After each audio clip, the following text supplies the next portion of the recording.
Children, now let's see some insects, worms and other animals. Insects, first we take insects. Insects are small animals with 6 legs. They will have 6 legs. Then 2 pairs of wings. There will be 2 pairs of wings for them, like this. Then they will have a pair of antenna on their head. See this one. This is antenna. So insects will have 2 pairs of wings, antenna on their heads and 6 legs. Okay. Now let's see the name of the insects. Butterfly. This is butterfly. Grasshopper. Ladybug. Cockroach. Mosquito. Housefly. Ant. These are all insects. Children, this butterfly, grasshopper and ladybug we can see in the garden. Okay. These 4 insects we can see in our house. This is an ant, housefly, mosquito and cockroach. You can see it in your house. Now let's see the worms and the other animals, children. This is a honeybee. Honeybee, you know, no? It will collect the honey from the flower.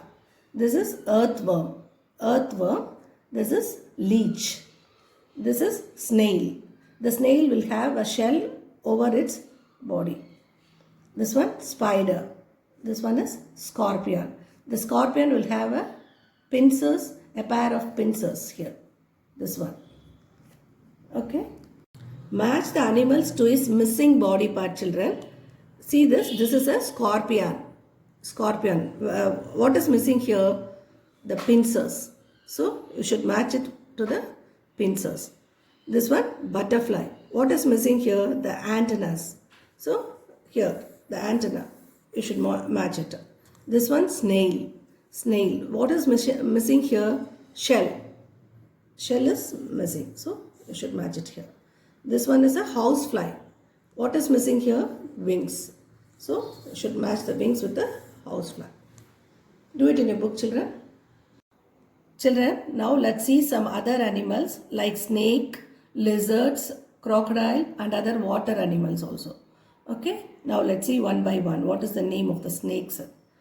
This one is a cobra. This one is cobra. This one is tiger snake. This one is a tiger snake. See the body pattern. It is like tiger's pattern. So it is called tiger snake. This one crate. This one coral snake. This one viper. This one copperhead. This one black mamba. This one rat snake. This one is a python. This one boa. This one green snake. This one anaconda. These are all snakes. See children, snakes are very dangerous and they are also poisonous. You should not touch them. If you see a snake wherever you are, you should not touch them because it is very dangerous. They will bite you and it is very poisonous also. So don't touch them.